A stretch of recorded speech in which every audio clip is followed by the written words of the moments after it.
समजा तुम्हाला एखादा गंभीर आजार झालाय, अत्यंत किचकट आणि अवघड असं ऑपरेशन करावं लागणार आहे, पण डॉक्टरांनी ते यशस्वी करून दाखवलं आणि तुमचा जीव वाचला. अशा वेळी तुम्ही डोळे मिटून सगळ्यात आधी अर्थातच देवाचे आणि त्यानंतर डॉक्टरांचे आभार मानाल, बरोबर? किंवा साधा सर्दी खोकला झाला तरी आपण डॉक्टरांवर विश्वास ठेवून त्यांनी दिलेल्या गोळ्या घेतो.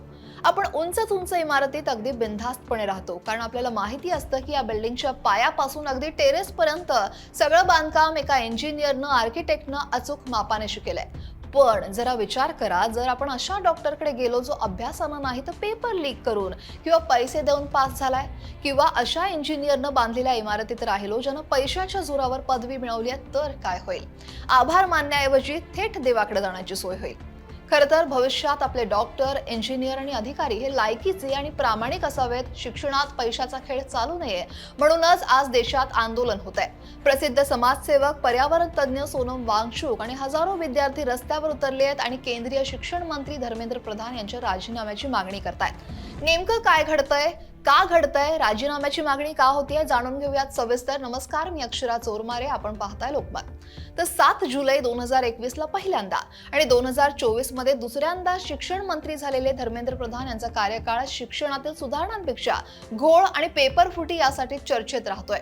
गेल्या काही काळातील धक्कादायक आकडे आणि घटना तुम्हाला सांगणार आहे. मे 2026 नीट यूजी पेपरफुटी. देशातील तब्बल 22 लाख विद्यार्थ्यांचं भवितव्य ठरवणारी नीट यूजी परीक्षा होण्याच्या फक्त 42 तास आधी पेपर फुटला आणि उघडकीस आला.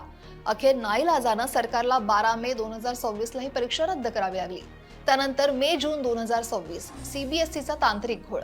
बोर्डाच्या उत्तरपत्रिका तपासणीच्या ऑन स्क्रीन मार्किंग प्रणालीत मोठा गोंधळ झाला. पोर्टल क्रॅश झालं, पेमेंट गेटवे ठप्प झालं आणि अखेर कॅबिनेट सचिवालयाला याची चौकशी करावी लागली. फेब्रुवारी 2026 एनसीईआरटीच्या पुस्तकातली चूक. यात इयत्ता 8वीच्या समाजशास्त्राच्या पुस्तकात थेट न्याय व्यवस्थेतील भ्रष्टाचाराचा उल्लेख करण्यात आला. सर्वोच्च न्यायालयानं यावर तीव्र आक्षेप घेतल्यावर स्वतः शिक्षण मंत्र्यांनी जाहीर माफी मागितली आणि पुस्तकं मागे घ्यायला लावली. जून 2024 नीट आणि यूजीसी नेट वाद. 2024च्या निकालात अनेक विद्यार्थ्यांना पूर्ण म्हणजे 720 पैकी 720 गुण मिळाल्यामुळे आणि गुणांच्या वाढीव वाटपामुळे वाद निर्माण झाला. आणि त्याचप्रमाणे जून 2024 मध्ये पेपर फुटीच्या संशयावरून यूजीसी नेट परीक्षा सुद्धा रद्द करावी लागली. परिणामी परीक्षार्थी आणि विरोधी पक्षांनी शिक्षण मंत्रालयावर निष्काळजीपणाचा आरोप केला. हा तपास त्यावेळी सीबीआयकडे सोपवण्यात आला. यूजीसी नेट परीक्षा रद्द होणं यामुळे शिक्षण क्षेत्राची विश्वासार्हता धुळीस मिळाली. मेडिकल क्षेत्रात करिअर करू इच्छिणाऱ्या आणि डॉक्टर बनण्याचं स्वप्न बघणाऱ्या विद्यार्थ्यांसाठी ही नीट यूजी ही अत्यंत महत्त्वाची आणि राष्ट्रीय पातळीवरची एकमेव परीक्षा आहे. त्यानंतर जेईई ॲडव्हान्स डेटा लीक. देशातील सगळ्यात कठीण मानल्या जाणाऱ्या अभियांत्रिकी परीक्षेतील विद्यार्थ्यांचा अत्यंत संवेदनशील डेटा लीक झाल्याचा गंभीर आरोप झाला, ज्यानं विद्यार्थ्यांच्या सुरक्षिततेचा प्रश्न हा ऐरणीवर आला.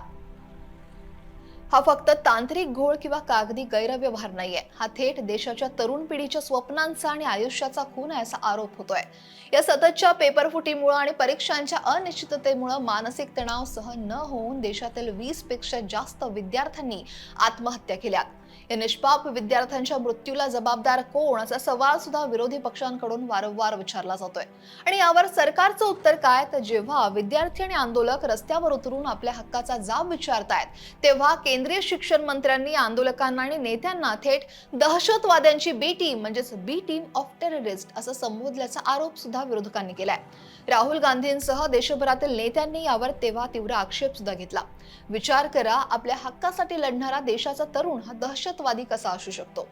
वैद्यकीय आणि अभियांत्रिकी क्षेत्रात करिअर करू इच्छिणाऱ्या प्रामाणिक विद्यार्थ्यांच्या डोळ्यात आज अश्रू आहेत, पाणी येतंय. फक्त चौकशी समित्या नेमून सरकार हात झटकू शकत नाही. परीक्षांमधल्या या संपूर्ण ढिसाळ कारभाराची आणि पेपर फुटीची नैतिक जबाबदारी स्वीकारून केंद्रीय शिक्षण मंत्री धर्मेंद्र प्रधान यांनी आपल्या पदाचा तातडीनं राजीनामा दिला पाहिजे, हीच मागणी देशभरातून होते. आणि त्यासाठीच सोनम वांगचुक यांचं जंतर मंतरवर उपोषण सुरू आहे.